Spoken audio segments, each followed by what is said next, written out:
Assalamu alaikum wa barakatuh and shalom. This will be a secular topic. Just get a heads up, so just in case anybody from the Ummah comes in here, I'm going to be talking about the state of hip hop culture. So if you, of course, there's a big debate on music and stuff like that, and all that kinds of stuff. So if you don't want to partake in that conversation, I understand.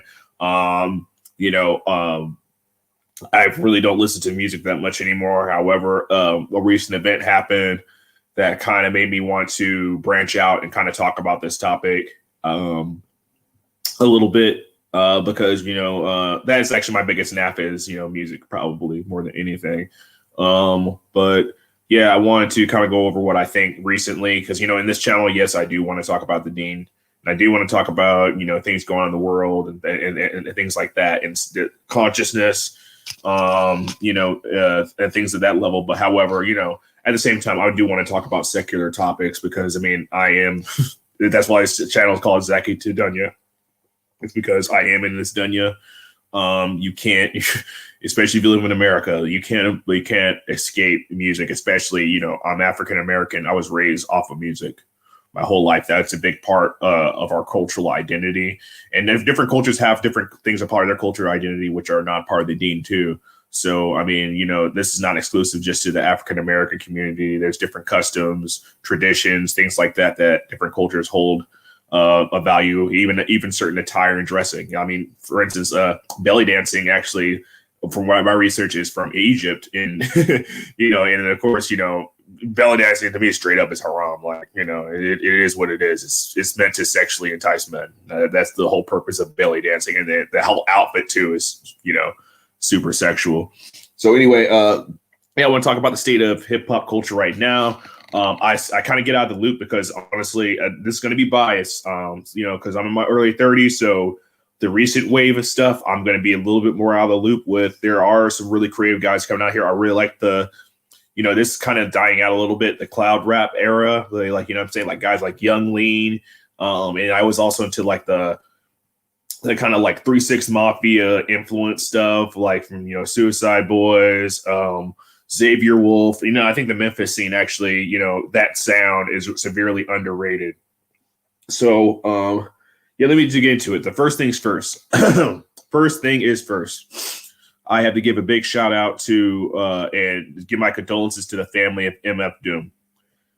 And then most of this broadcast is going to be about MF Doom. MF Doom, in my opinion, is the most significant hip hop artist to come out in the last 20 years. Because I believe Operation Doomsday came out in 1998, 1999. And then he had his previous group. I forgot what they're called. They had 2 albums in the early 90s. One of them was called Black Bastards, and it was shelved by their record company and re-released later on. And it's one of the best, honestly, 90s hip hop albums ever. And it was MF Doom and I think 2 other guys. And then the DJ was MF Doom's brother. And actually, if you listen to Operation Doomsday, he gets a lot of shout outs to his brother. And his brother actually, if you actually hear the beats he has on that stuff, he was ahead of his time. He kind of reminds me of like a younger version of Al Shaheed Muhammad from, and he's a brother too. You know what I'm saying? Shout out to him. He from A Tribe Called Quest. If you look at the style, like a little bit of the jazzy stuff, jazzy stuff, of the early 90s and the East Coast kind of sound. So, shout out to that brother too. May rest in peace. Be granted Jannah, inshallah. You know what I'm saying? So, so MF Doom died apparently around Halloween. Actually, I think he died on Halloween period, the day, which is kind of creepy, no pun intended. But yeah, he died at 49. And yes, I hear a lot of people say that there's a lot of artists that respect him and that were influenced by him. However, I do think at the same time, people can say that, but from what I understand publicly, a lot of artists weren't going out of their way to really show support for MF Doom. Like you look at like all these other artists, like, the recent artists, and this is no shade to these people, but it is what it is. Like look at all these random, like King Von, Mo 83, all these other rappers that get shot and die and stuff like that, or even look at guys like XX Tentacion. You know what I'm saying? Shout out to that guy. You know what I'm saying? I actually didn't like his music when he was alive, and then now I kind of appreciate for what it was, because I saw that young man, only 19 years old, trying to change his life. And I also saw the influence he had, the positive influence that he had on people. Excuse me, the positive influence he had on people, especially the latter years of his life. Because, I'm not going to be a hypocrite here. I was exactly in the same mental state that he was in when I was his age.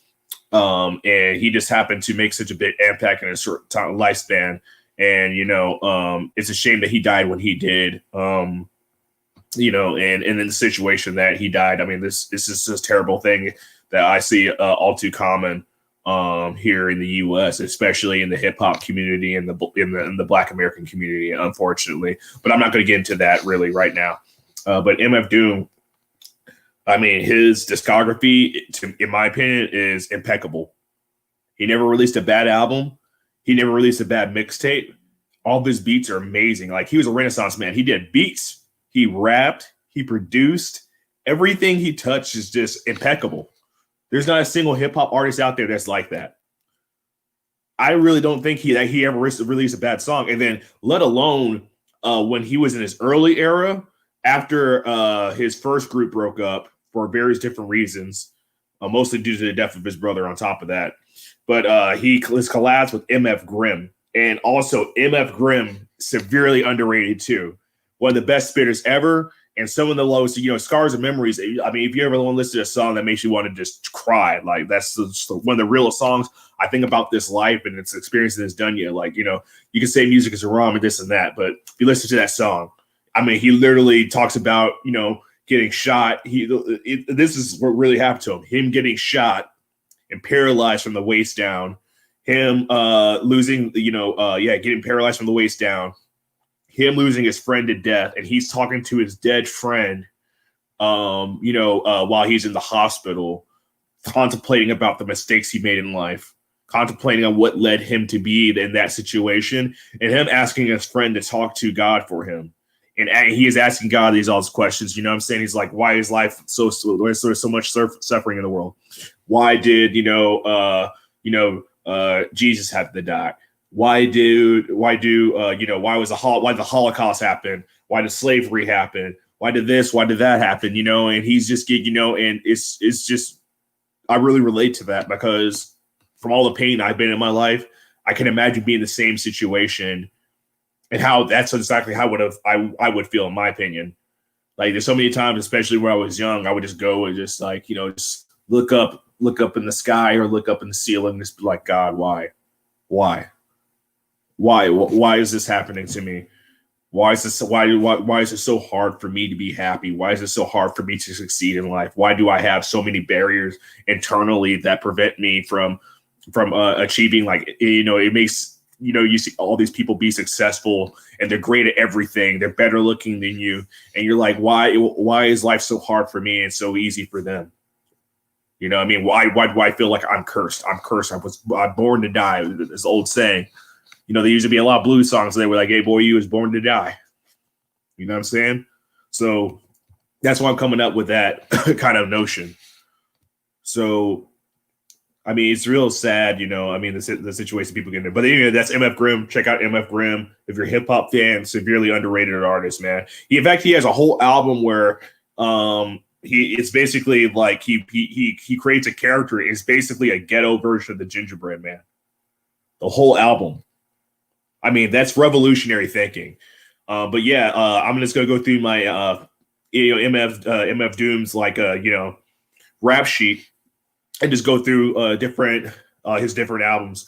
And this is not gonna be in particular order. I'm just gonna do it off the jump. I didn't really prepare for this. I slept in today, so I kind of wanted to get this out of my system before I get really into this Saturday afternoon.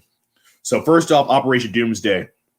I had heard a few songs from MF Doom, and I was like, "Wow, this guy's amazing!" And it was the M Food album. I heard a couple songs from him, and I was like, "Hey, I've always been a guy that when I get into an artist, I want to start from the beginning of their career and kind of transcend after that." So I was just like, "Oh, okay, get Operation Doomsday." Bought from a local CD place. Now that's a liquor store, but it used to be the only local record store in my county, in my city, right? So I went up there. I bought the album for about, it was super expensive. Everything there was super expensive. I bought like the CD for $20. One of the best decisions I ever did musically. So I mean, it was so unique and refreshing. It was just, it's like if music was food, it was organic. Like it wasn't these pre-processed, formulaic BS that a lot of hip hop at the time was. Especially, I think the album came in 1999, and then at the time, also for me, what was really pop, is like the South was really kind of popping at the time. Beginning to heavily pop. With that was like the peak of Gucci Mane, in my opinion. That was Gucci's peak period. All my friends would listen to Gucci, Wayne, Young Money, all that stuff. Honestly, and at the time, especially, I mean, even till this day, I appreciate the talent, especially Wayne. Wayne's a monster. We appreciate Gucci Mane now. But at the time, all that stuff used to annoy me because I couldn't relate to that. I don't want to be a trap king. I don't want to be this. I don't want to be like that whole hood culture, quote unquote. I never really was that into that. You know what I'm saying? Like I was into it on a hip hop level, with some of the artists, don't get me wrong, but like it came to a point where like artists were starting to kind of glorify that. And I saw all my friends start like literally change overnight. Like I remember I had my friend, this one of my best friends I grew up with. This kid, he used to be a skater, he used to be a skater, and then he became crust punk, and then he got into Gucci Mane, and then he started becoming like this, grill wearing, freaking lean sipping, pill popping, freaking maniac, obsessed with, trying to slang drugs and stuff like that. Just dysfunction. And you can't blame, quote, music for everything. But I mean, music does have an influence on people's behavior, especially young people who are really impressionable. Young people are obsessed with being cool. And I just saw him just throw his life away. I don't know what he's doing right now. Bless the brother. I wish him the best. You know what I'm saying? And I wish that we are guided, in this path of life. But real talk, man, I saw overnight how cats got influenced by that garbage. Hey, what's good? Hey, what up, Nicer? See, fix my smoke alarm. And this time I'm talking about a conversation that you probably can get, engaged in too as well. I'm talking about the state of hip hop, and then MF Doom's passing. He was honestly my favorite hip hop artist of all time. And there was a time period where I wasn't listening to hip hop on the regular at all. And I bought his first solo album, Operation Doomsday. And I really got back into hip hop hardcore. And this is back in the day, man. I was just like, I was mostly listening to like punk and metal and stuff like that. And just to see an artist like him that was so unique, especially being a nerd. I'm a comic book fiend. I'm a comic book nerd. I love sci-fi novels. I love fantasy stuff. And he was unapologetically into that stuff, as well as being streetwise. You know what I'm saying? So he combined the streets with that before a lot of people were doing that. Hip hop was Rob Burelli. Okay, let's go. You know what I'm saying? You always pop into good times while I'm getting ready to go on a roll too. You know what I'm saying? So real talk. His first album was super fire. Some of the most amazing beats and samples. All the samples were like Scooby-Doo, like old school Scooby-Doo stuff, old school Hanna-Barbera cartoons. He also used them for like the samples for like beats too, not just like interludes in between songs. He had also comic book, TV shows, and he would interject, the dialogue and between scenes for that too. I mean, bro, it was unique. It was heady. It was smooth. It was just, he had like Nas like bars where he was just a spitter. He was spitting hot fire. He had his, chill, what I'm saying, kind of like, love songs as well, man. I mean, he was just a renaissance man. His second official album, Food, fire too. I mean, he had one of the best female MCs, I think, that is currently still alive right now, that gets severely underrated and gets no respect because of how she chooses to present herself. Well, I'm going to get into that a little later. Jean Grey. If you're wanting to get into a really good female MC, because I really don't like a lot of female rappers for various reasons. Do y'all like Atmosphere and Worse? I like Atmosphere. Atmosphere can get kind of corny, though. Like, I like that quote-unquote alternative rap. I do like Atmosphere, but sometimes he gets too whiny. He just be whining about girls the entire time. It's like, bro, I get it. But yeah, do I like some of his music? Yes. Murs, I do like Murs. But lately, I don't like some of his stuff. And I'm going to get into that in a minute. It's not necessarily because of his rap style. Like, the guy can rap. He is also on this channel. I think it's Hip Hop DX, where he analyzes different waves of hip hop, different styles, different genres and stuff, which is really cool. But yeah, hell yeah. Jean Grey, yep, all the way. You know, and she has I believe her boyfriend is Quell Chris. He's a really good new dude from, I think, SoCal. They have a duet album too. That's fire as well. So, I mean, all the props to them. You know what I'm saying? Anyway, with Murs, he had a song with John Cena. In my opinion, man, John Cena is one of the worst things that ever happened to wrestling. I couldn't respect that. I'm sorry. John Cena, you know, trying to be the wrestler and then a rapper and stuff. Like, I could never take that guy seriously. I'm sorry. But that being said, yeah, I do like Murs, but I do not like some of his stances. And I'm going to say this as a disclaimer. It's from Minneapolis. Yeah. Minneapolis actually has a good scene. Doomtree. I really like everybody on Doomtree too. Doomtree should be way more popular than it is right now.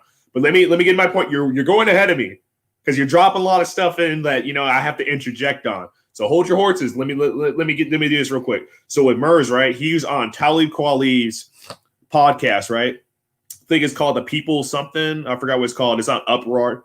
The YouTube channel Uproar. It's like Up ROXX. And he does really good interviews, but he really is pushing that whole feminist, wokey woke kind of thing. And I could definitely tell that him and Mos Def definitely had a falling out somewhere. Because you look at Mos Def, I mean, in particular, I love Mos Def. Mos Def is one of the most underrated artists of all time. Yeah, no, it's all good.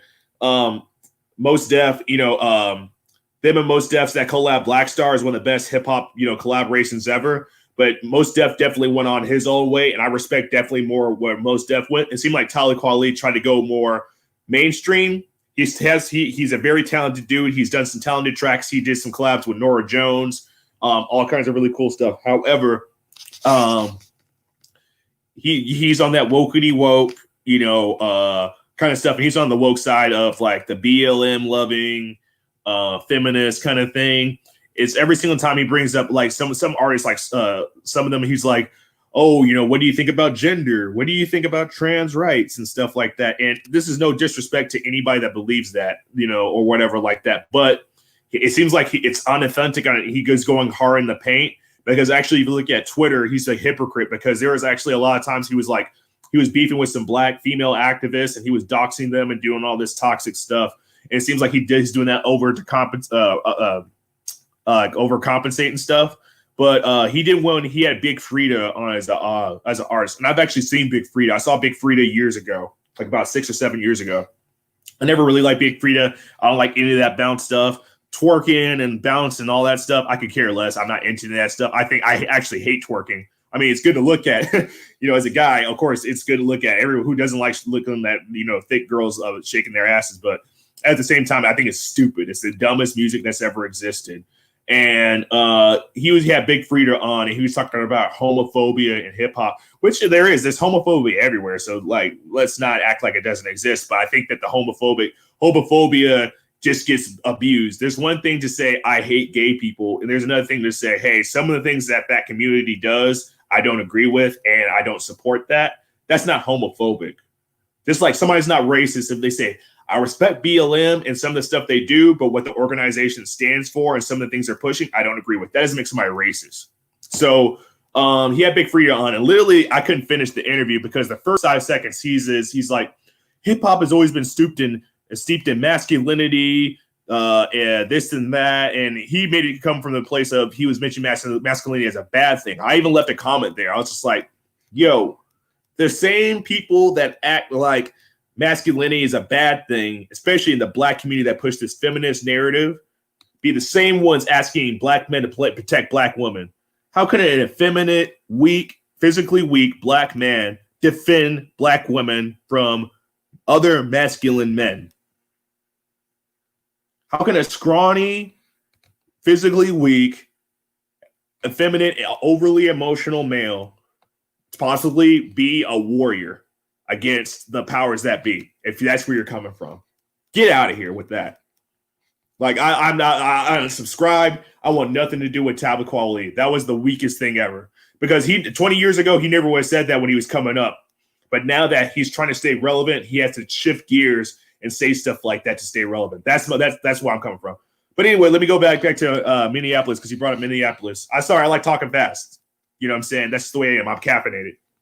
So anyway, Minneapolis, severely underrated. I mean, going all the way back to Prince, one of the most influential, important artists and in music history. I mean, he did R&B, he did rock, he did pop, he did all kinds of stuff and funk, and he meshed it all together to create his unique sound, right? Minneapolis has a really eclectic hip hop community. The Doom Tree, POS, Dessa, all those artists are really underrated. And like, I never really got real knee deep into POS, but with the way POS, where he was coming from was the same kind of like thinking that I came from, because I came from that punk rock, attitude towards things. And I used to like listen to his interviews and read his interviews. And he came from the same kind of mindset that I was coming from. He's like, I was the weird black kid, you know what I'm saying, that was into different kinds of music and stuff. And then, so he approached hip hop from that stance, you know what I'm saying? So I really like that, you know what I'm saying? I highly identified with that. So big shout out to, Minneapolis, you know what I'm saying? It's severely underrated. I actually, even when it comes to best live concert, word, that's what's up. I'm glad you got to see him before he passed. May he rest in peace, you know what I'm saying? There's, even when it comes to other genres, actually, I don't know if you listen to any other music but hip hop, but quote unquote black music. But another really good artist from Minneapolis is this band called Husker Du. Husker Du directly influenced all the pop punk and poppy rock bands, everything, like even Foo Fighters, all that kinds of stuff, Nirvana. Husker Du influences all those groups. So if you have any time, they're Minneapolis natives as well. Check them out. Super influential, amazing, badass group. So, so this is, so I'm going to talk quick about what I think about the current state of hip hop. I had a homie of mine ask, about, the current state of hip hop. And the reason that I really more on MF Doom's passing is because I think he doesn't get a lot of credit compared to less relevant, less influential, less eclectic, less original artists. I mean, there's a little this rapper getting shot every day. There's like, you know what I'm saying? There's like some guy with face tats and overdosing on drugs and stupid stuff like that gets put on the headlines and stuff. And I think that, MF Doom should be on the headline of every news article that's out right now, at least for one day, right? So my homeboy asked me to talk about Playboi Carti. Now, some of the music I heard from Playboi Carti is actually pretty good. I'm not really into his wave per se. He does have that punk rock attitude. Actually, you look at the album cover of his latest album. It's like a dude stage diving and doing a middle finger. I believe it's from Indonesia or something like that. When I was in that scene, I used to love doing that stuff. I would jump off the stage, do backflips and stuff. I was crazy, bro. And you know what? I was the craziest dude at every single show, and nobody could top that. And sometimes I was the only black dude in the room. And I'm going to keep myself humble, but you know what I'm saying? I was that nigga. You know what I'm saying? So that being said, yeah, I really relate to that. So recently, this is outside the music. He dated Iggy Azalea for like the last 2-3 years or something like that. Or I think about 4 years, and he has a baby with her. And, there's been a back and forth between them. They had a falling out, and I'm just getting tired of seeing that with so many hip hop artists. It's so dysfunctional. Like, nobody can raise their kids anymore. This could do, yeah, you spelled it right. Yeah, that was me. I was starting mosh pits and stuff. So Yeah, I'm getting tired of all that's like the headlines of hip hop now is so and so's baby mama, so and so's side chick does this. And I think Iggy Azalea had the sharpest rise in hip hop and the sharpest drop. Right. And some of the same people that were talking crap about her on their way coming up are the people defending her now with all this dysfunction. I think it's stupid. But anyway, like her come up was so whack. Like, get this. I mean, Fancy is a good song, but how you going to be an Australian chick? Then you're going to move to the US, pick up this stereotypical black woman accent, and get away with that. That's so dumb. Like honestly, white boys don't even do that. White boys don't rap. Like Eminem didn't rap and try to sound white. Atmosphere doesn't try to sound. Eminem didn't try to sound black. Atmosphere didn't try to sound black. A$AP Rock doesn't try to sound black. For the most part, Vanilla Ice didn't try to sound black. Most white male rappers sound like themselves. So it's really weird that she came up and she was trying to sound black. That's, or sound stereotypically black. Let me say that because that's a whole other different debate. Who sounds black? Who doesn't sound black? Some people think I don't sound black. I could care less. Whatever. I'm just going to be myself. But anyway, yeah, and then she got produced by T.I., and then T.I. disowned her because I guess he got a lot of flack for that. But I from T.I., honestly, in his resume, he was probably hitting that. That's probably another reason that she came on the come up. You know what I'm saying? That's just his character. He's just that kind of guy. You know what I'm saying? So I just call how I see it, right? So yeah, he produced that first album and it was real hot. And since then, I mean, she's played out, man. It's just her music is so dumb. It's so dumb. Like, and this is no shout out. This is not misogyny or dissing females and stuff like that. But the reason I respect like women like Jean Grey or even Solange Knowles, I like Solange Knowles too. Female artists like them is because you can be sexy, and be vulnerable, and not be freaking ratchet and stupid. Did it before this song, Informer. Yeah, exactly. Informer. Da, da, da, da, da, da, da. I'm running boom boom now. I remember that. Actually, so when that came out, I was like, I think that was like a skating rink album. That's back when a lot of black people used to go to the skating rink. That was like the thing on Friday night, man. Everybody after school, Friday night, everybody go to the skating rink. It was lit, right? They used to play that song all the time. I really thought that dude was Jamaican. Because my family at the time, we didn't have MTV, so I never saw any of the music video. And now I look back and I'm like, dude, on top of that, not only is the dude white, but he's from Canada, like the most un-Jamaican place on the face of the earth. It's like the Canada is right next to the North Pole. Like it goes all the way up to the North Pole. Like that's the unblackest place that you could possibly come from. You know what I'm saying? So I think that's hilarious. But yeah, anyway, it's kind of weird when it's like that. Like I think female artists get a certain pressure and they literally will not be successful if they do not portray themselves as being some stripper, rapper, porn star. I don't like Megan Thee Stallion. I don't like Cardi B. I don't like any of these, any of those rappers that look or sound like that.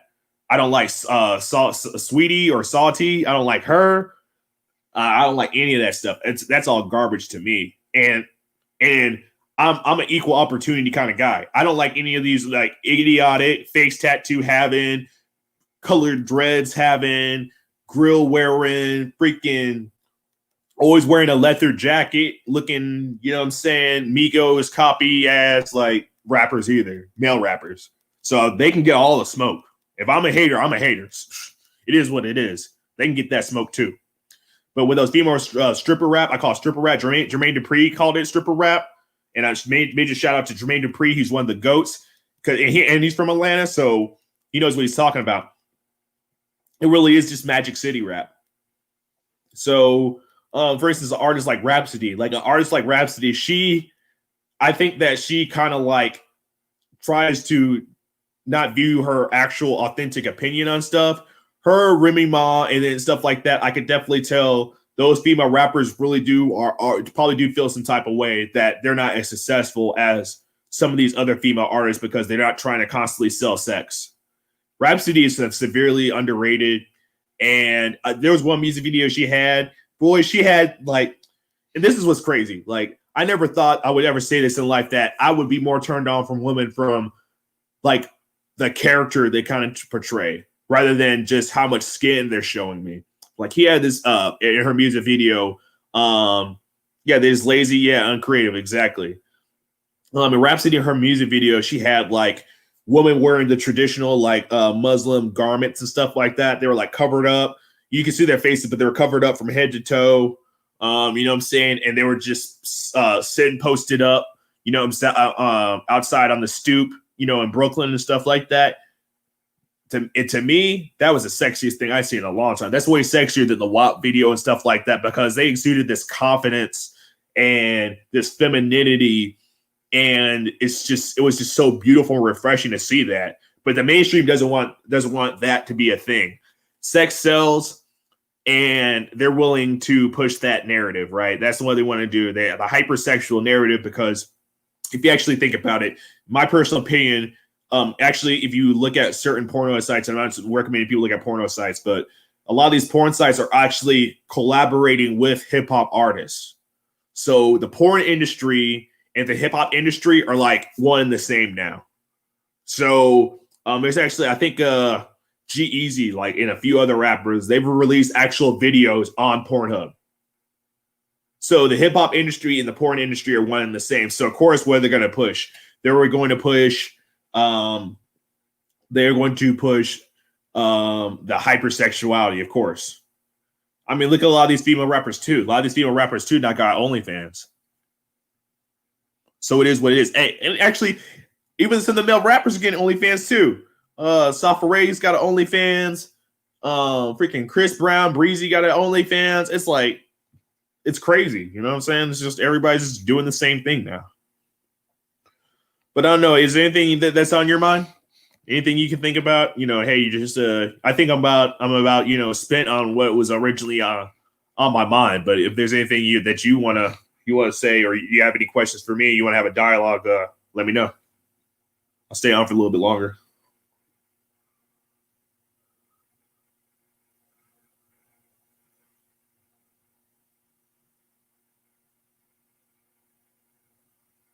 I'm looking at the thumbnail for this video right now, and it is freaking embarrassing.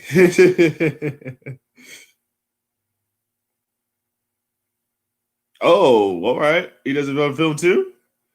Okay. That's crazy. We'll ever see him live in concert. That's gonna be so hard. So I used to go to concerts all the time, right? So I think one that I saw. So this is going to be ones that I guess you can relate to. I'm going to try to go through the hip hop realm. And unfortunately, I didn't see too many hip hop shows that I could have seen. So one that really struck out to me is when Nate Dogg died. When Nate Dogg died, I saw LL Cool J and De La Soul. And it was a free concert. And on top of the free concert, they had free vodka too. And I was getting turned. That night.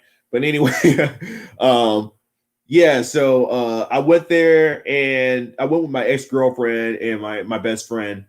And what was the most beautiful thing that night is LL Cool J and De La Soul collaborated and covered Regulate.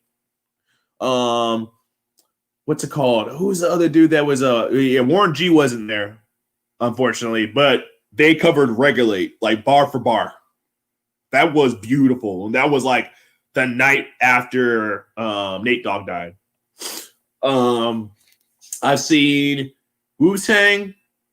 I've seen some of the Wu-Tang members solo. I've seen Raekwon. I've seen GZA. GZA's amazing. However, one thing that I think about GZA is his first album, of course, Liquor Stores, is one of my favorite hip hop albums of all time. That album got me back into hip hop as well. His second album, Pro Tools, is garbage. I'm sorry. For a guy that can spit that good, there's no excuse why your album should have been so trash. Like, it wasn't the bars that were bad as much as the production and the beats and stuff. You know what I mean? It's a full package deal. You have to have good beats, good bars. His Jizz's collaboration with DJ Muggs is amazing and speechless. But let me go back to concerts I've seen. Let me think. I've seen Odd Future. That was amazing. That's when they first were popping. That was one of the craziest shows I've ever seen. I've seen Run DMC. However, the thing that's stuck about Run DMC is they performed without Jam Master Jay. So they had Reverend Run. I think it was Reverend Run's sons. One of his sons is actual DJ too. And so yeah, but I've seen Run DMC. So that was actually pretty cool. However, I caught the tail end of the show. And their last song, to my disappointment, was My Adidas. I thought that was stupid. Of all the songs that they had as an encore, they had My Adidas. I thought that was hella dumb. I think honestly, it's just the Adidas company was just trying to make some brand. It was like, hey, play this as your encore. We can sell some shoes. Anyway, let me think. Who else? I've seen Death Grips. I saw Death Grips, and that surprised me because I never heard anything about Death Grips. And my ex-girlfriend was there in the front row, and I saw her, I was like coming up, and I was like, dude, what the hell is this? It's just a rapper and a drummer, and it sounds weird as hell. And I think Death Grips is really talented too, and underrated. But you can't really do that style and for too long before you just run out of options. I mean, a DJ and a singer and a drummer, or a rapper and a drummer, that's only gonna go so bad.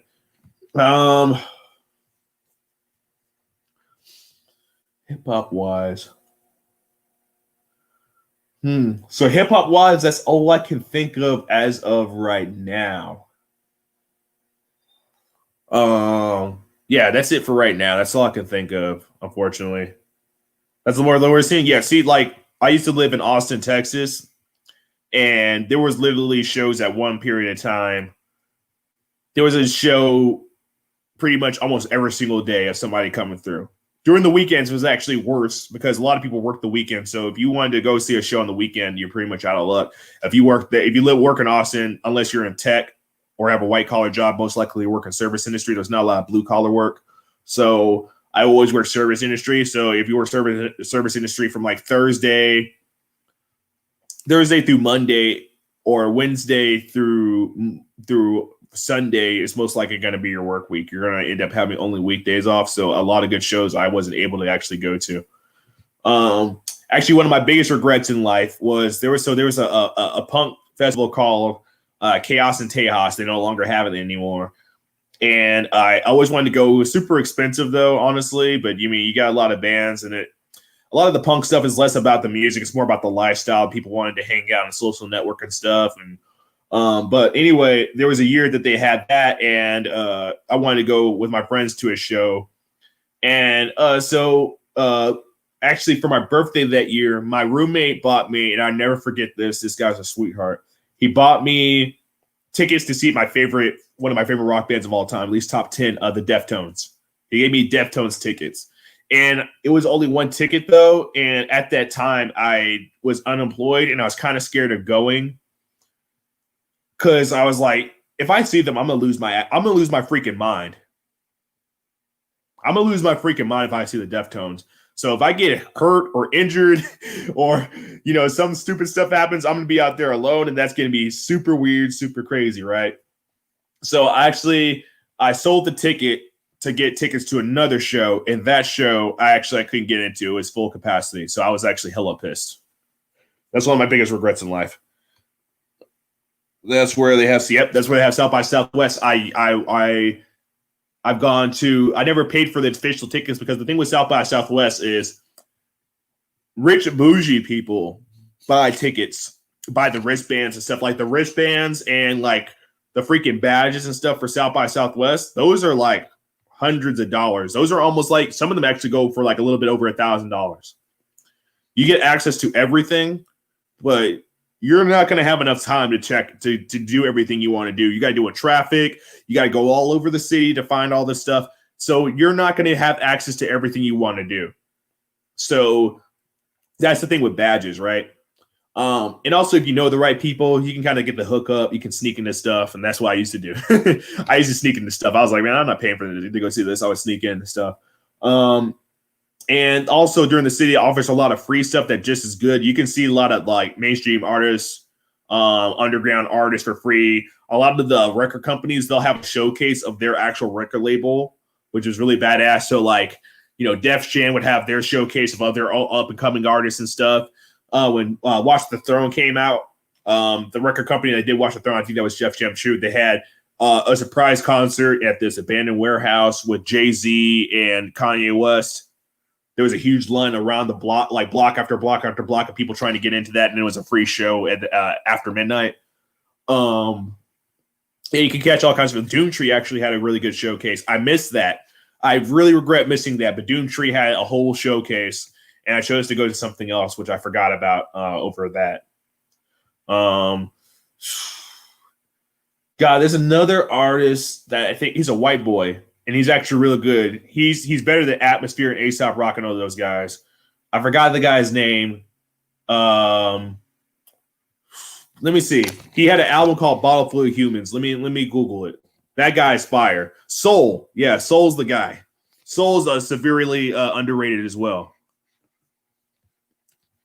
Oh, my thing's freezing up. I do not know why. But yeah, Soul. That's a severely underrated white rapper. Really unique. He's kind of like, you know, and I had a girlfriend at the time.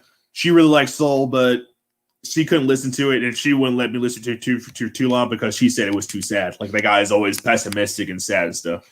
Pac was my favorite. Then Rakim, Nas, Andre 3000, AZ. Ooh, AZ. His first album, I believe, Do or Die. Fire. Give Me Yours featuring Nas. That song. Ooh, I'm about to throw my laptop.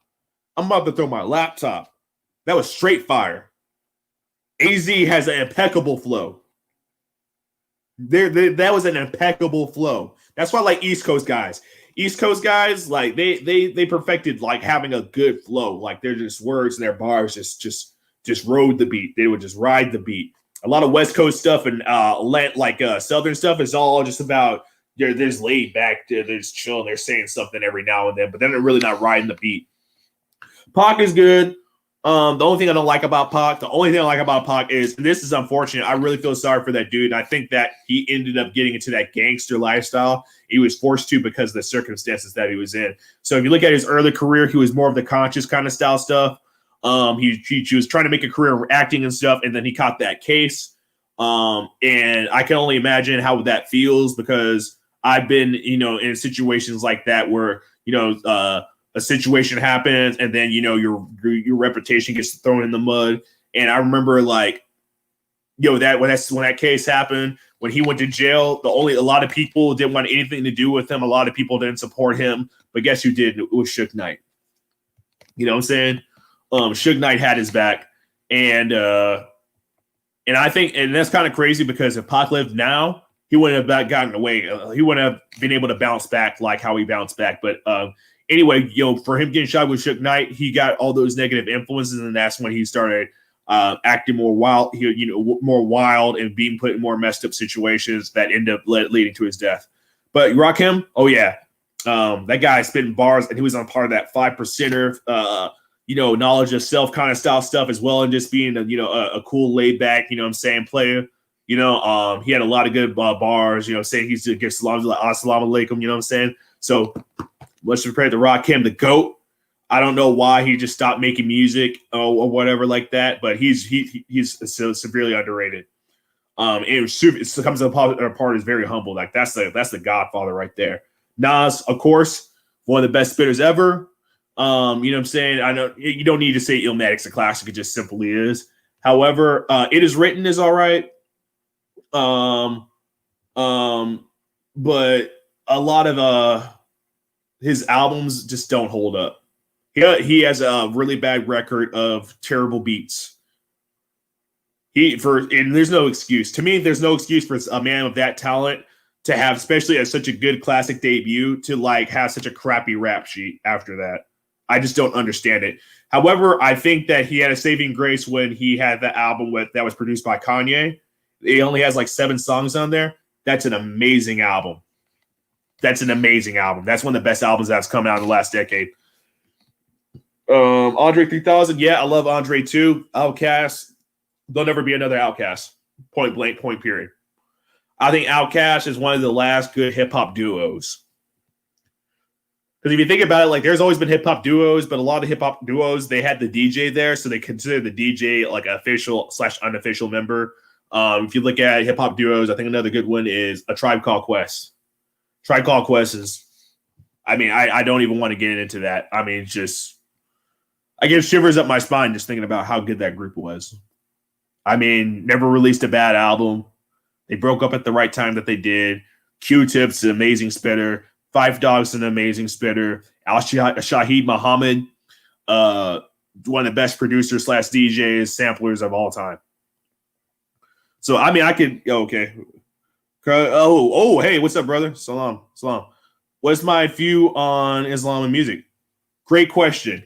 And actually, later, I say this in all my videos, but later on, I'll have a whole video where I'm going to screen share different fatwas. I'm going to screen share different articles. I'm going to screen share and actually show, bits of different artists that are practicing brothers that do make music, and then also people that they do nasheeds and they do hip hop basically with beats that are a cappella or something like that. Because I don't know, Muslim Bilal is that brother. He does amazing music. There's some guys that are controversial, like Khalid Sadiq, Harris J and stuff like that. These guys, obviously they make music and then they practice, and then there's a lot of in and out and different disagreements among scholars. But my personal opinion, this is my personal opinion,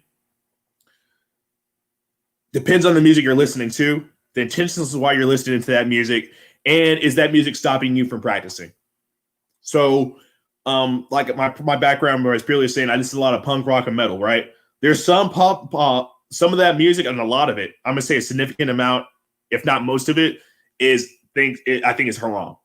It talks about drinking alcohol, doing drugs, committing zina, and being proud of it. And a lot of them are like against religion. There's like this saying in a lot of punk rock bands, saying no gods, no masters.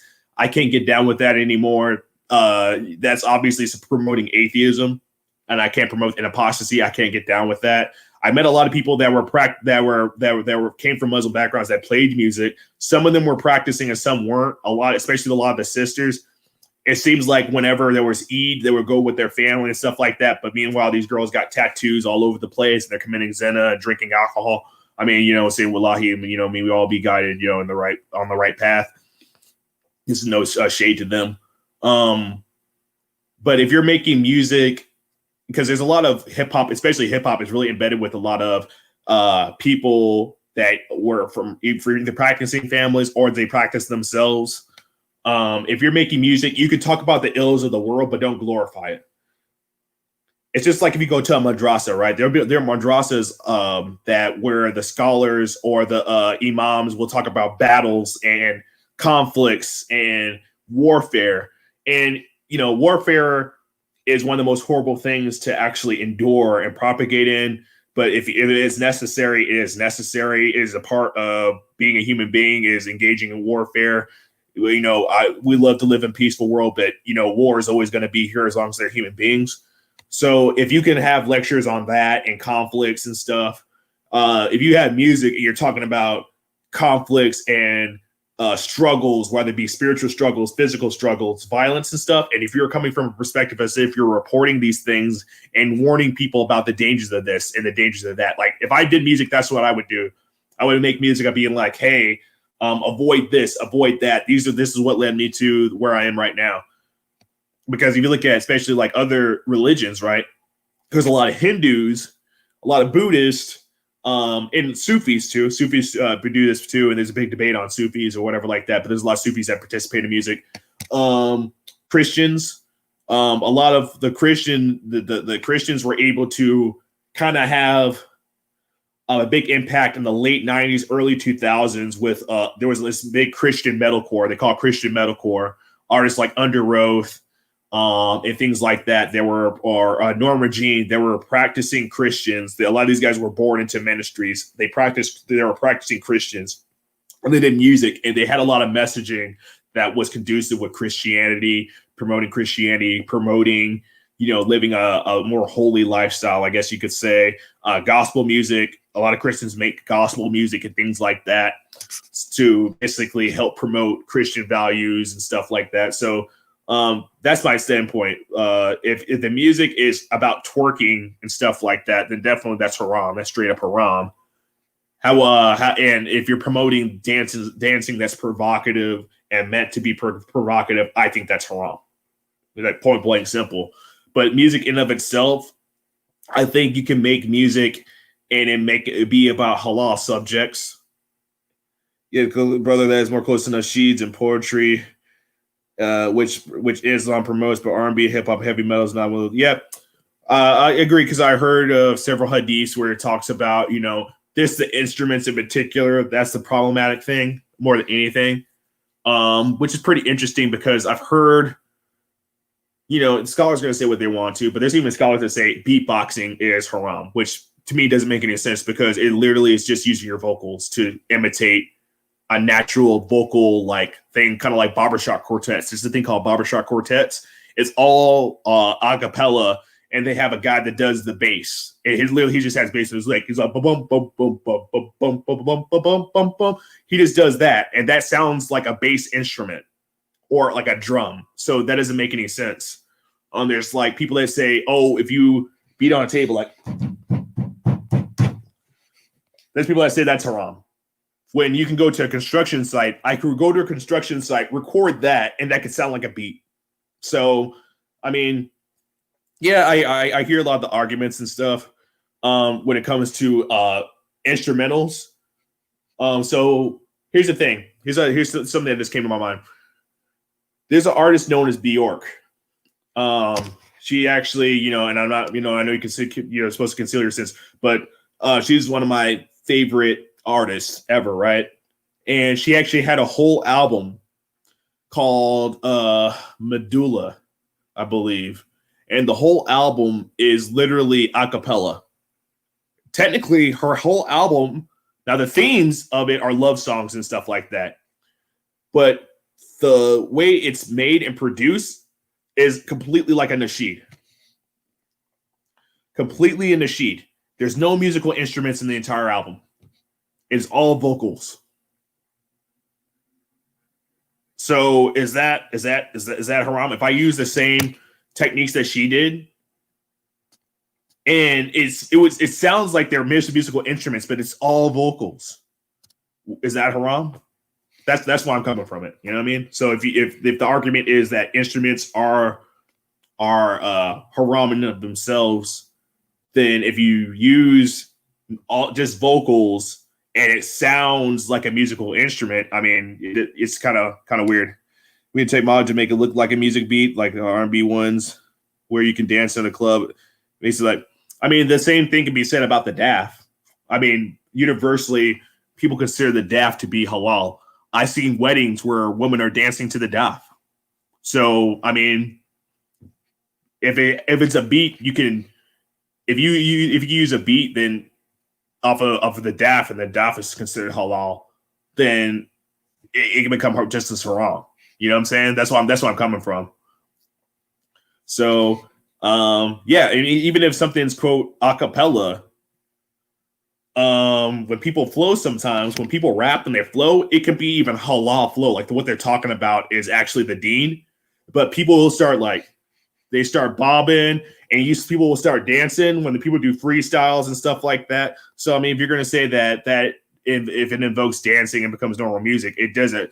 People, when they naturally like something, they will start imitating physically ways to gratify themselves to that. And this is coming from a person that used to play music and stuff, and I've seen all different kinds of music. There's even a kind of music where it's called noise, and literally this genre of music is just people making noise. So imagine you go outside, you hear the traffic, somebody records that, and they make an album out of that. It's crazy. It's crazy. So, but men are allowed, like gold is allowed for women, but not for men. See, the thing with, and this is completely coming from a logical perspective, right? And there's a big debate on especially Sufis and how Sufis do things. Is this bid'ah, is it, or something like that, innovation or whatever.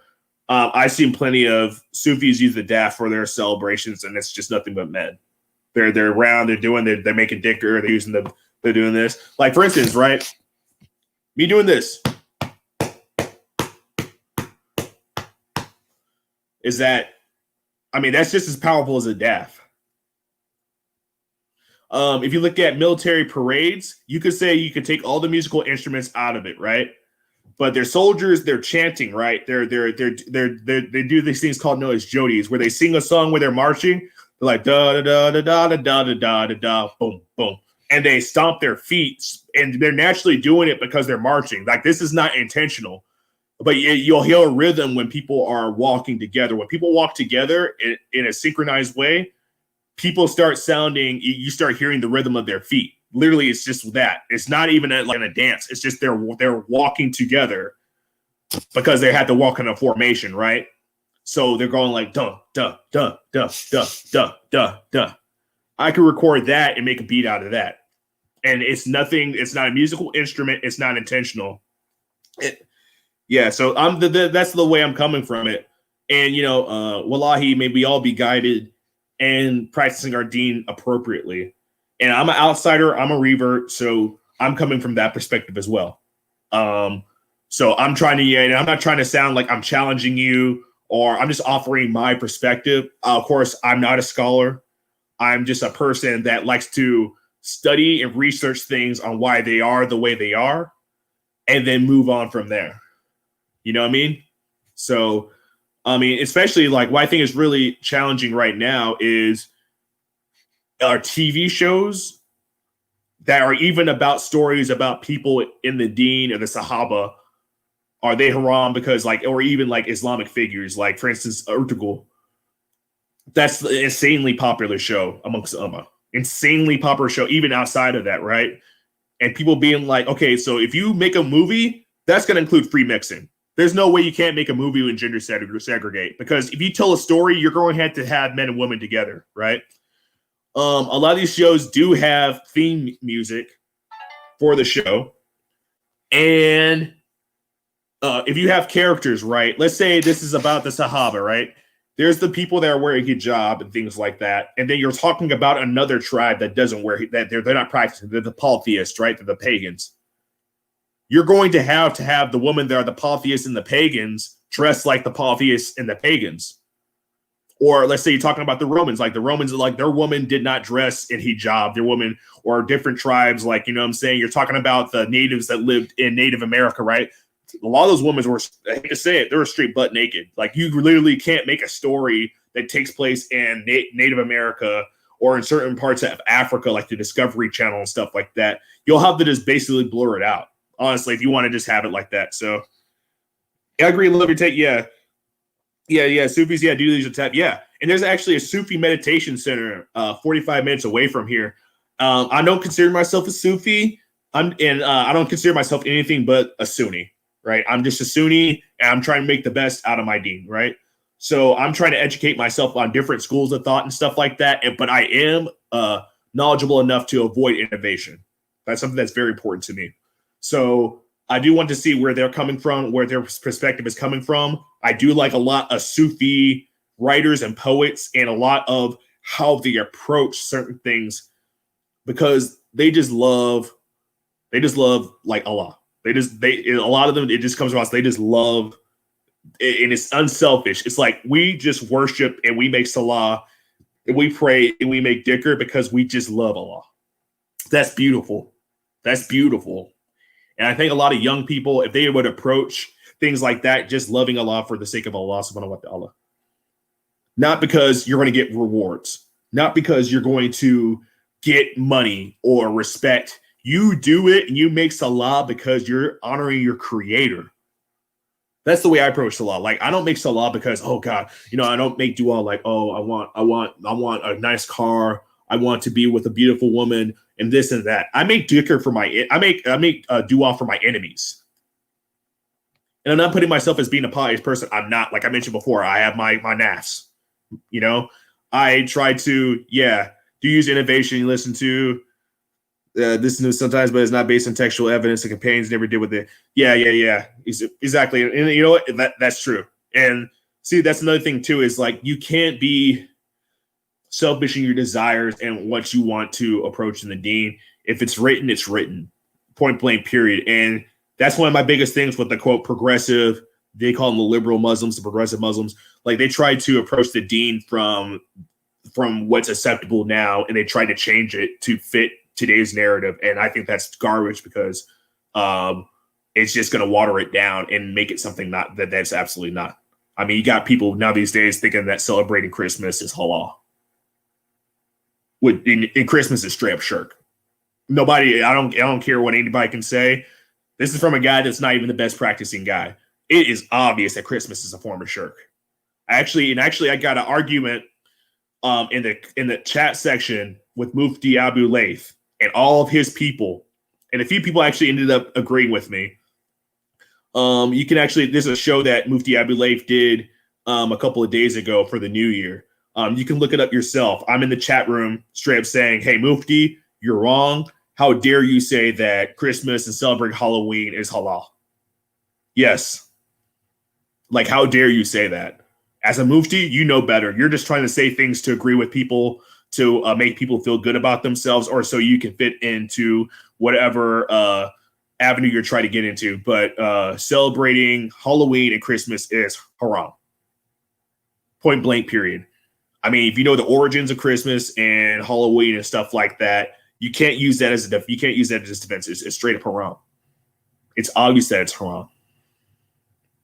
I mean, you don't see people of other religions celebrate Ramadan and celebrate Eid. Why? Because they know what it stands for. So, I mean, that's stupid. It's completely stupid. Actually, I got a huge argument with a girl that I work with that doesn't practice. And I stood up for myself, and I didn't want to participate in this Christmas event. And I was chewed out by her because I made her look bad because she supposedly is, of the same faith, even though she doesn't practice. And I practice. She even admitted I practice better than her, right?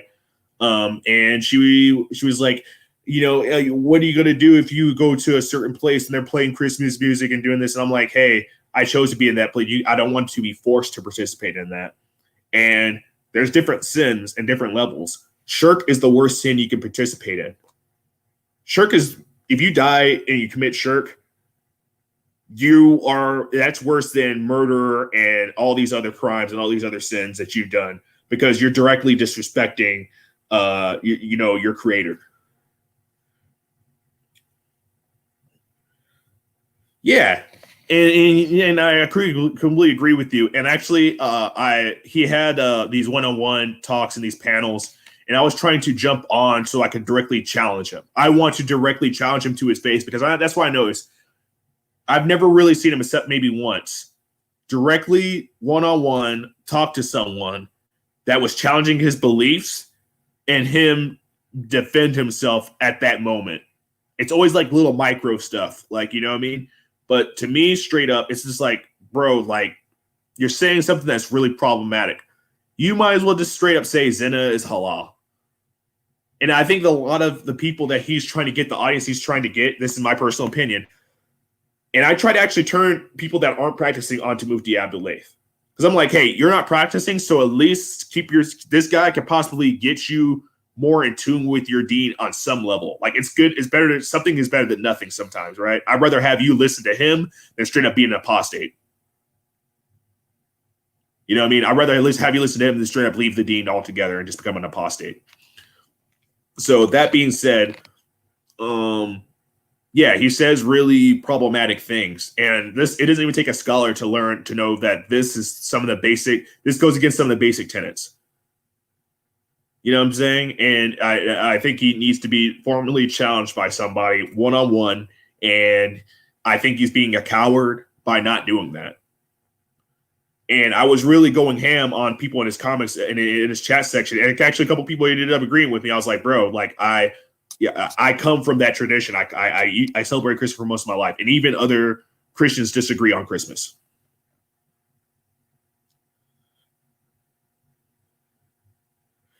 Oh, okay, man. I think you live in Birmingham. Okay, all right. Live in Birmingham, isn't it? I know you guys have a really unique accent. You know what I'm saying? I got a lot of UK cats, man. That's what's up. Yeah, man. Yeah, he's straight up. He becomes really, really problematic, man. And and he has to be challenged. And I think maybe he has good intentions, right? Sorry, London. Okay, yeah, yeah. Mufti Abulay could be a massive tosser, isn't it? Yeah, man. So yeah, he needs to be challenged, man. Sounds like car sake, sir. He rejects so many. That it's ridiculous. Like, for instance, as much as he says that he goes against certain sects, like he goes against the karate, I think they're called the Ahmadiyya or whatever like that in Pakistan, because he is from Pakistan. He goes hard on them, right? And then he goes hard on the Quranists. You go hard on the Quranists, but you're going out of your way to reject something that is considered the basic tenets. Like, that's ridiculous to me. You know what I mean? Now, when it comes to hadith, though, I understand this is science to hadith, and actually a lot of stuff in hadith needs to be contextualized. I think that's really important. Hadith needs to be contextualized. In particular, we were talking about music earlier. There was hadith, I think maybe this is in Al-Bukhari, where the Prophet ﷺ was with Abu Bakr. And there was like a festival going on with this local community. And Abu Bakr, I don't know if it was Abu Bakr or one of the other companions, but they were actually offended at this festival. They're like, hey, this festival is haram, it's disrespectful. And the Prophet ﷺ said, hey, they have their ways of celebrations, we have ours. And like little girls actually went up to the companions and they were giving offerings of food and stuff like that. He was like, hey, these people they're just having a good time. Let them do that. Let them do their thing. And people forget about the compassion of people in the Sahaba and the Prophet Sallallahu Alaihi Wasallam. He wasn't just this, atheists especially love doing this. Atheists and then people that are against, the Ummah, they love using these analogies like he was this warlord, he did this and did that. Meanwhile, they ignore all the people in the Bible that do the same things. But anyway, he was so compassionate. I mean, there's another hadith where a man came blackout drunk, piss drunk into the masjid while he was leading prayer. And he like urinated in the masjid, which is horrible. He was on Abu Bakr. Okay, yeah. And so this guy urinated in the masjid. It was a Salafi that told me this. I'm not Salafi. Like I said, I'm just I don't like to get into that kind of terminology or using terminology to describe myself. But this guy urinated in the masjid, which is one of the worst things you can possibly do. It's hyper disrespectful. And everybody in the congregation was looking at that man. They wanted to harm him. They wanted to kill him. And he said, hey, he's going through his jihad. And that's the concept of jihad. People think jihad is just about going out there and killing people and killing disbelievers and that. It's about your internal struggles, your spiritual struggles with your nafs. I will go through one until the day I die. I know I'll go through one until the day I die. I think every soul that is born on this earth is going through one. It can be mental illness. It can be addiction. It could be desires of the flesh and zina. It could be struggling with laziness and productivity. And I'm glad you know that story, because I don't want to be up here saying stories that are not in hadith. I don't want to be upset. Like, I want to come through. I'm not going to talk about something unless I'm knowledgeable of it. And if I'm wrong, wallahi, you know what I'm saying? Like, maybe forgive me. But I'm trying to use evidence. Yeah, he's compassionate. And actually, even if you look at, for instance, there's a hadith, and there's one of the most beautiful hadith, brother. One of the most beautiful hadith. I read a hadith, I think it was in Al-Bukhari too. I read it in the masjid. It was about this assassin. He went out and he killed so many people. He killed hundreds of people. And he went over he felt this spiritual desire of this emptiness. So he went to a monk and he said, hey, how do you find happiness? The monk gave him told him how to attain happiness by submitting to Allah subhanahu wa ta'ala. He killed the man. So he goes back and does everything what he does again. Then he says, "Oh, I'm still experiencing that spiritual struggle." He goes to another monk, and then he asks, "Hey, how do I get rid of this spiritual struggle? How do I feel this emptiness?" Monk tells him to submit. Kills that man, and after he surely kills that man, he feels the emptiness inside of himself, and he's like, "Hey, I need to take my shahada. I need to repent for my sins." On the way to the nearest place to take his shahada, to go to the masjid to talk to Imam, he dies on the way there. And I believe it's in the desert, so he died from exposure or something like that. And so there's two angels, right? The ones that we say, "Assalamu alaikum, you know what I mean?" Like the angels that are on both sides of our soldiers that guide us and record everything in our lives. They both sit and they debate. They say, "Hey, he did this and he did that." And then one of the angels is like, "No, he was on his way to take his shahada. The man was repenting. We are supposed to show mercy." And then they were like, "No, he's a scumbag. He's a murderer. He's this, he's that." So they take up the debate to the heavens and debate this in front of Allah subhanahu wa ta'ala. And they both argue their cases. And Allah subhanahu wa ta'ala, the most merciful, the most compassionate, the knower of all things, our creator, he actually said, "Hey, I'll make a decree. I'm going to judge the distance from where he was when he started all the way to the masjid, and oh yeah, it's about forgiveness. Okay, yeah, okay, there's a hope from, okay, that's even more beautiful." So yeah, they were judging the distance, and it was equal. It was equal from where he started to the masjid. And Allah subhanahu wa ta'ala, the most merciful, he moves his body close to the masjid so he can be forgiven. But all you ever hear about is the harshness of this, the harshness of Sharia, the harshness of the deen. It's so strict and this and that. It's like that for a reason, just because if you look at the state of the world, our nation, our desires, and how they drive dysfunction and destruction of our world and of ourselves. It is wise in that sense. It's about creating a standard. And we fall short or we go above and beyond.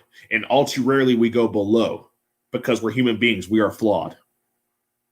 It is our natural state. We're rebellious at heart.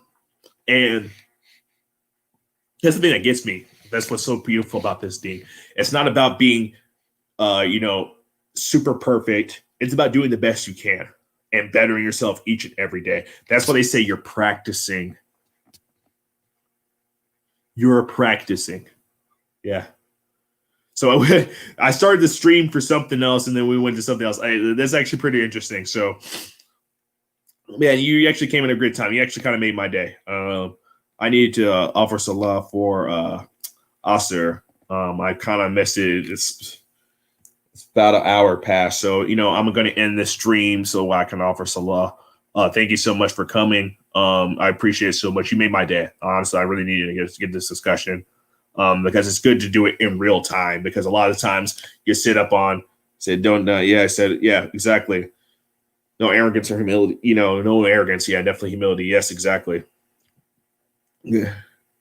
So yeah, it's just, doing the best you can and submitting. So that's definitely true. So thank you so much for joining me. I decided to have a secular stream and stuff like that because artists that I grew up on and I really respected. And actually, this brother was raised in a practicing household. I don't know if he died, still submitting or still practicing and stuff like that. Maybe, actually, if you look at some of these albums, he's wearing a thrope and stuff like that when he was a kid. So, and I wish him the best, maybe granted, mercy. And that's all I really have right now. I just want to talk the state of the culture of the community that I came from, and my disagreements in it and things like that, as well as some of the things that I agree that maybe need to be presented. So thank you so much for joining me. I'm glad you finally were able to catch me on this one. And it's so funny because I noticed so there was 3 people watching at one time. And I noticed when we started getting into hadith and stuff like that, people just see ya. It's cool. I don't want this channel to be solely about, dawah or things like that. That's why it's called Zaki to Dunya. It's because, I am this dunya. So I'm just observing the things around me too. And I'm not glorifying them. I'm just observing and critiquing the things I see around me and the culture that I see around me as well. Yeah, exactly. Yeah. I appreciate you. Yeah. Thanks so much. But when you start talking about the deen, man, if you're not, unless you're around a bunch of scholars or something like that, people that are really into it, even if they're practicing, people don't want to hear that. I mean, I went to a barbecue with a bunch of brothers actually the other day, and I was getting really deep into what's the proper government, what's the Sharia, what is this hadith, what does this verse mean, what is your take on this, what is the context of this verse. And some of the guys were just like, hey, can we stop talking about the deen for once? Can we talk about something fun? Can we talk about something fun? Like, I'm talking, in all respect, this is important stuff, but can we talk about sports or something like that? Like, can we talk about movies? Like, can we stop talking about this, kind of stuff? Can we tell some jokes? You know what I mean? Because, that's just how people are, right? That's just the nature of things. Like, everybody, no matter what country you go to, even if it's the most, strict country or something that like Saudi Arabia, Iran, Afghanistan, those people at the end of the day, they're not talking about the deen 24/7. Even those scholars, they're going to talk about football. Those guys are going to talk about Manchester United. Oh, yeah, you see, with the World Cup coming through. Oh, yeah, I never mind the hadith studies that I'm doing. I'm going to watch the World Cup. Yeah. Yeah, if you mentioned, yeah, thank you. I appreciate it. Thank you. I appreciate that. Yeah, that means a lot to me. And the thing is, it sucks that, because I'm not guessing your background. So, let me ask you this. What's your ethnic background? Are you Pakistani? Are you Somali? Are you Kurdish, Turkish, Arab? Where are you from? I'll just get this out of the way because it'll help me get you to know, get us to know each other better, so I can kind of contextualize things a lot better with you, because I know we're all from different cultures and things like that. So a lot of that's very important. I'll wait for you to respond.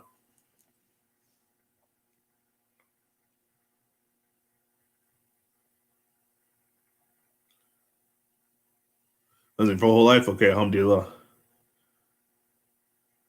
Somali? Okay, cool. That's what's up. Yeah. And actually, man, I like Somalis, bro. I wish, and no community is perfect. Let me say that from the beginning. But your culture is so beautiful and your history is so beautiful. And, I was doing research to Somalis, and actually I was on when I first started getting into YouTube before I made my channel, I was actually going on to, okay, yeah, that's what's up, man. So I was actually on a Somali channel for a little bit. I'm not going to say which channel this is anymore, because being the creator, we kind of had a falling out, and he never explained why we had a falling out. Kanan? I've heard of Kanan. I think he's from Senegal. So yeah, I think I've heard a couple of their songs. I kind of like them, you know what I mean? But Curly, yeah, that's what's up, bro. Yeah, so I was on a Somali channel for a little bit. And yeah, we had a falling out. So we never talked about that. And he's Somali. Okay, no, okay, he's not from Senegal. Okay, my bad. But yeah, we had a falling out, so we never talked about why we had a falling out. You know what I'm saying? And I wish the brother the best. I have no animosity towards him. I make dua for him and for anybody that I have any disputes with. Wallahi, you know what I'm saying? May we all be guided by Allah subhanahu wa ta'ala. But anyway, I learned so much about Somali culture, the richness of your history, and I wish that my community kind of has some of the same values, especially about family. I think family is extremely important. And in the West, I think in the West in general, no matter what community, families are being destroyed from various different things. Families are being destroyed by the powers that be. They want to destroy the family through various different means. And I love seeing, especially African communities, like people that have skin just as dark as me, that have their families intact. It's inspiring for me. And that's why when I get married, when it happens, wallahi, I want to marry somebody that is that looks like me, because I want to present that to the world, that Black people can be of the deen and can have functioning families. Because when you look at quote unquote Black culture, all too often it's viewed as dysfunctional. It's viewed as hedonistic. It's viewed as haram. It's viewed as hypersexual, drug infested, and things like that for various different reasons. And unfortunately, all too often, I do see that actually in my daily life. I come from a dysfunctional family. I come from a broken home, so I can actually say that. Yeah, extended family, not always and stuff like that. But I mean, unfortunately, our communities have been going through these issues for a very long time. We are still a tribal side, brother. We have not gone individuals yet. It's still coming, sadly. Yeah, I'm sorry to hear that, brother. You know what I'm saying? I'm really sorry to hear that. Yeah, but yeah, individualism is toxic. And especially in America. America is a hyper individualistic society. And we wonder why our society is crumbling, because you can't be selfish and just want to do everything your way. You have to worry about your neighbors. Your neighbors are important. Your community is important. Your country, your nation, your tribe is important. And when you have selfish, individualistic values, it's not going to last. Your country is not going to last. I mean, look at all great civilizations. Every single great civilization that's ever existed has been destroyed by individualism, by people that either were in power, that were selfish, and did everything they wanted to do only for themselves, or people on the bottom not being productive, not caring about being productive, doing their own thing. And all too often that's associated with entertainment and leisure. People are obsessed with attaining sex, attaining alcohol, drugs and alcohol and intoxication, entertainment to make themselves stupid and dumb and not educating themselves and not seeking knowledge. I think there's a really good quote. I don't know if it's in the Bible or the Quran or it was a philosopher that said this. They said, "My people have only been destroyed from a lack of knowledge."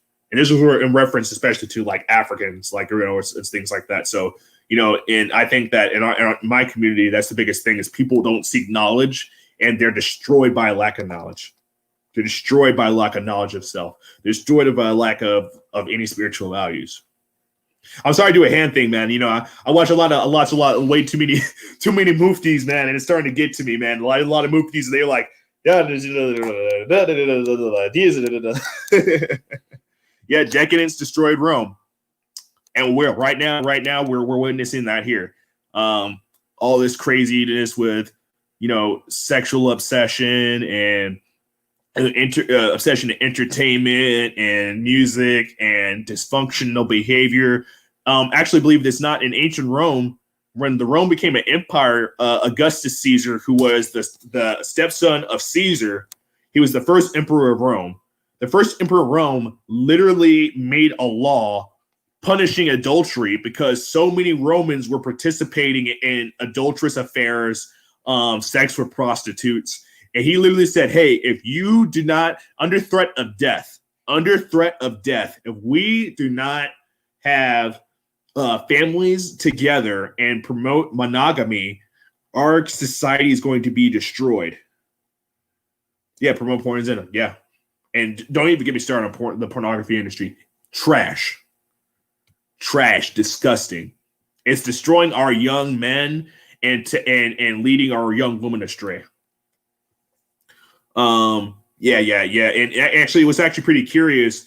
The holiest people in ancient Roman society were considered the Vestal Virgins. I don't know if you ever heard them. So the Vestal Virgins were women that were supposed to be priestess of the gods, right? And they could be touched by no man. And if they lost their virginity, they would be put to death. Them and the person that had sex with them would be put to death.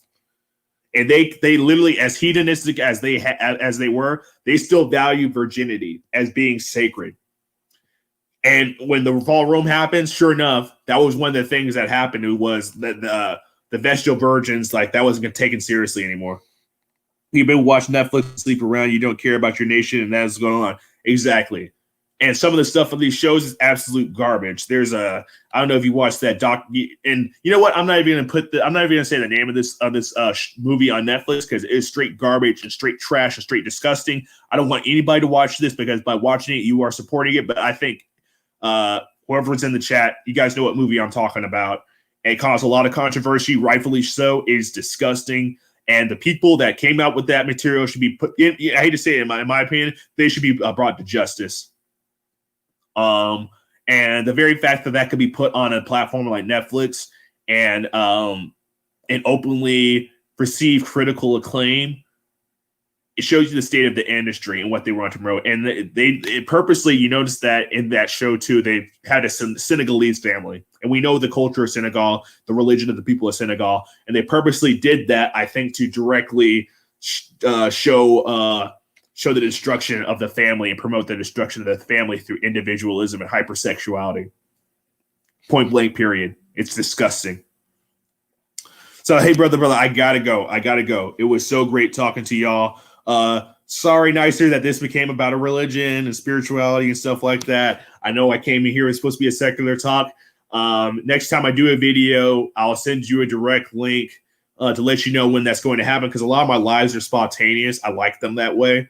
But next time I'll plan something out ahead of time to let you know, so you just don't stoop in to see a bunch of guys talking about, hadiths and the deen and stuff like that. You know what I mean? But it's good to understand. Like, I hope that this opens your mind to maybe to like where I'm coming from when I talk about things. And I actually appreciate you being able to be patient and actually hear this out, because I know for me, when I was growing and coming up, there were sometimes that topics like this were interesting, but a lot of the time I was like, hey, I don't want to hear any of that. They're just talking craziness. So thank you so much, guys, for joining me. Nicer, I'll probably see you on another stream later on today. I'll try to catch one. There's a lot of ones going on today. I think Mace is on. So I'm going to, after I make Salah or offer Salah, sorry, I keep on saying make, but offer Salah, I am going to go over there. Curly, you're trying to give Dawa, brother. You're trying to give Dawa. Oh, boy, man. This made my day. This is the beauty of humanity, man. That's cool that we can sit here and say these things to each other, and our intentions are totally pure. We're not trying to force anything on anybody. We're just trying to, open people's eyes and just, have an open dialogue, because we have to learn from each other, right? That's the only way we're going to stop all this violence from happening. So, assalamu alaikum wa rahmatullahi wa barakatuh. Thank you so much. Take care. I made dua for all you guys, because this is a new year, and I hope we make the best out of it. Keep in mind your thoughts and your prayers and your duas for those that are suffering right now all over the world. Not only from this lockdown, but people that are being oppressed all over the world. Violence, the civil wars that are still going on right now.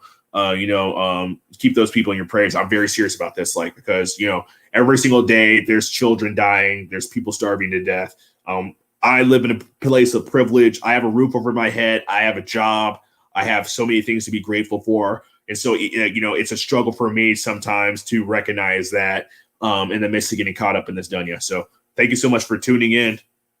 Take care.